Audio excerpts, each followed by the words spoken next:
Welcome everyone to another edition of Def's Daily Dose of Dota. I'm your host, Michael, Def is Plumley, and I'm a little down today. But nice little thing I like to do when I get down is play Dota, specifically Axe, and dunk on some people. That's what we're going to be doing today. We're going to be watching Navi Funn1k in his offlane Axe. From the recent Dota 2 Asia Championship 2015, the wildcard round. First big tournament, I feel, of the year, so it's producing some great results and a lot of Axe play. I want to hop into the three-way view and show you just one thing while we get this game rolling. Navi's pulling out the sniper for the last pick. Power Rangers are going to open up with a Phantom Assassin. It's a really good idea to hop on the sniper and try and blow him up. But what I have on the left here is some armor values for heroes. And I have them sorted by level 1, of course. But I have them sorted by what you would consider the squishiest up to the tankiest at level 1. Here, if we go all the way down, you'll see some heroes like Terrorblade has 8 armor at level 1. 5 seconds remain. 10 seconds. Due to a combination of some additional armor he gets, along with agility. Axe is really high, Dragon Knight's really high. But if you look down at the top of the screen, some of the lowest heroes, Phoenix, yep, I owe a lot of strength heroes, as you see in this column, including Doom. He starts with basically 0 armor. He gets up to about 1 once you give him some agility, but that's going to make him very squishy against physical attacks, of course. And if we hop over to the wiki, oh look at this, Counter Helix. Axe's core ability with the addition of Culling Blade, but physical damage. Let's hop into the game and see how Funn1k pulls it off in the offlane. In this edition of 4D, Def's Daily Dose of Dota. Prepare for battle. Genuine Lieutenant Squawkins, love it. Thanks Goblak for that. He's going to be playing the Chen. Avost is going to have his work cut out for him, playing Centaur. We'll see that in a little bit. But we're focusing on Funn1k, supported by Vanscore, and with Dendy in the mid lane as Sniper. 870-80 shrapnel tower damage. That's a gem that's not going to be going up anytime soon. We have PR invading the jungle together against our heroes of Navi, putting down a ward to try and block the wonderful Chen jungle strat Goblak has been running in this 30 championship. seconds to battle. As we noted earlier, Axe ready to farm up his lane. He's going to be facing off against the Doom. Funn1k's actually going to end up in the easy lane in this, with Avost in the off lane. But we'll see him alone many times, much like an offlaner, and he'll be very comfortable with that. He's starting off with a Ring of Protection, just to give him some extra armor. He's going to be in there in the melee. A Stout Shield, fantastic item on Axe. Pick it up if you're ever wondering. Of course, you can get it from the side shop as well. One Iron Branch, some Tangos, and a Pool Tango as well. And Doom, as I mentioned earlier, 0 armor at the start. He has a little bit coming from that 11 agility, but he is very anemic when it comes to physical resistance at the beginning of the game, which will make him very susceptible to that counter helix. We see the 2 lane blocking going on. That looks like a blink dagger he's carrying. It is. And Doom, very lucky, getting that immediate large Satyr. He's going to have some great HP regen. He's going to need it against this counter helix. 20% chance, PRG, pseudo-random distribution, so it's not going to happen all the time. And much like an Ogre episode I did a while ago, you're going to have to pray to the RNGesus gods. But if you get a good creep wave, anything is possible. By the way, we see Vanscore starting the game off, trying to harass the Doom in the offlane. And Funn1k can just start on his farming. He's denying creeps as well. And Vanscore will make this a very good time for the Navi carry. Or he's playing the carry at least. In reality, we have Dendy in the mid lane, farming up his sniper.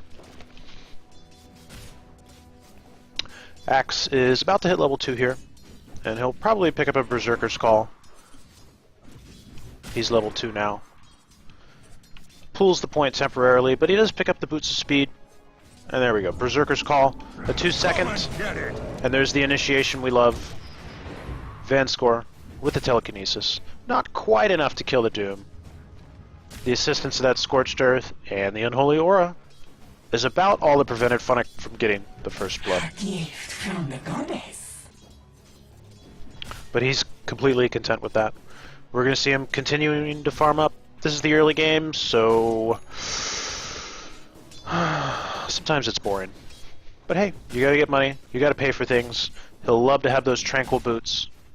After all, Doom did just pick up his. Looks like he also picked up a double damage rune. Nope, that's just a clarity. 450 gold. He does have the money, but he might wait for a wave. There we go. We see him now alone against the Doom with the 2 supports for Navi smoking at the 3-minute mark, doing their thing. But this is all about Funn1k.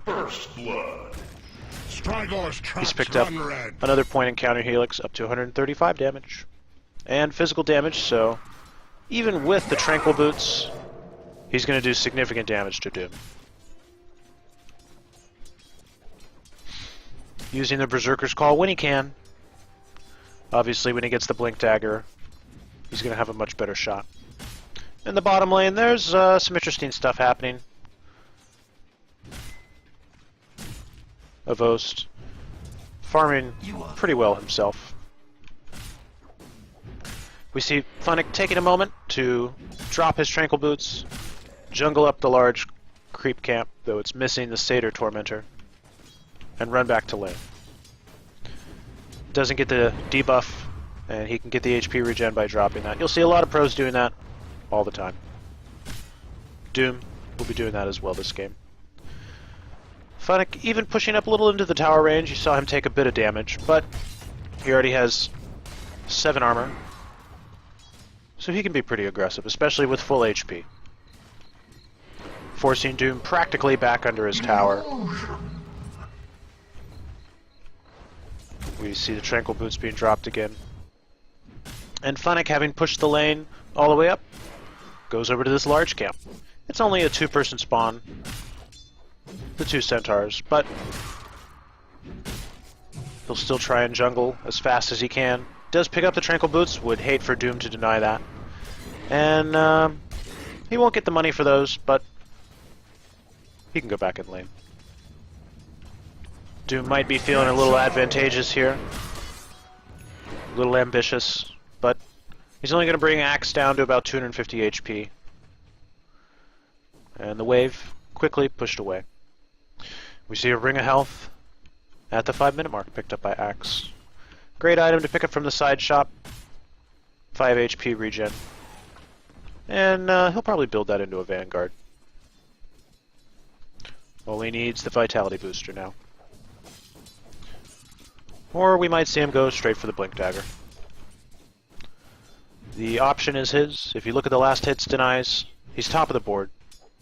Doom has very little he can do against him. He is a melee hero. If he does get within melee range, that means he's going to be called. And, potentially later, cold.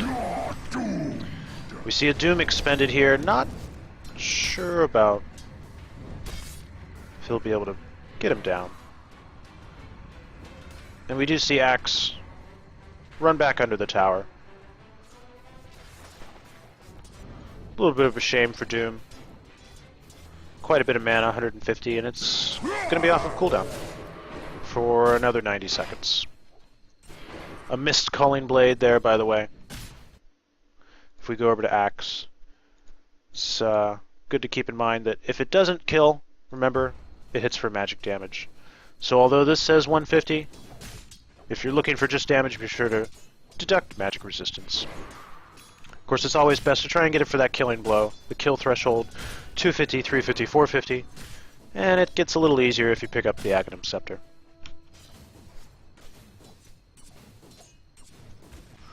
This might have looked like a bit of a boring early phase, bit of a boring laning phase, but just keep looking at these last hits denies. We're seeing a great job by both Funn1k, who's now jungling the easy camp, and Dendy in the mid lane. We saw him even stack it here, I believe, a little earlier.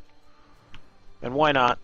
The easy camp is going to be the lowest HP out of all the minions you can potentially get. And more people means more chances to counter Helix. Once you factor in that stout shield, some of these creeps are hitting for only a couple damage, less than 10. And Funn1k moves back into lane.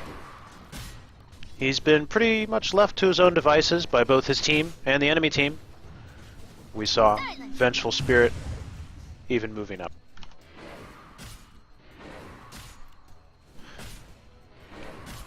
And with quite a bit of fighting happening on the minimap, Funn1k doesn't mind. He'll just continue to fight creeps in the forest.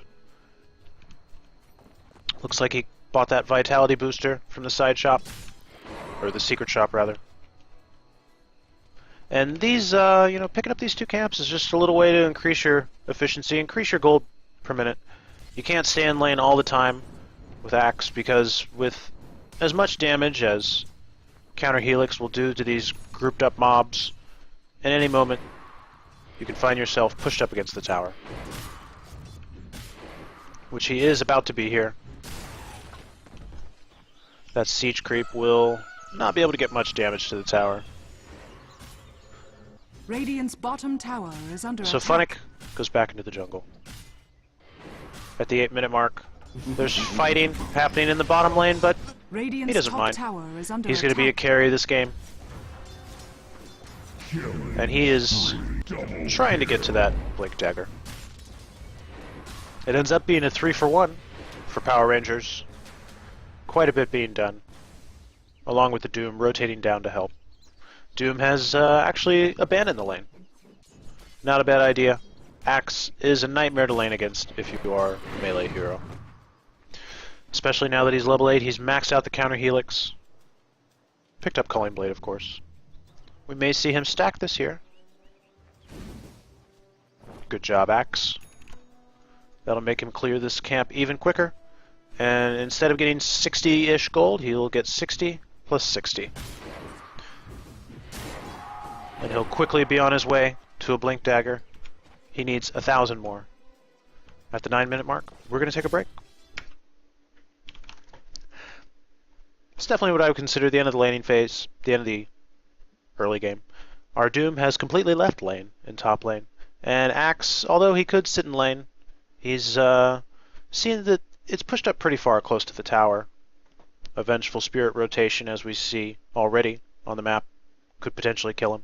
So he's just bouncing back and forth between a couple creep camps, slowly working on the Blink Dagger. After this break, we'll continue looking at the mid-game. Hopefully it'll be a little more exciting.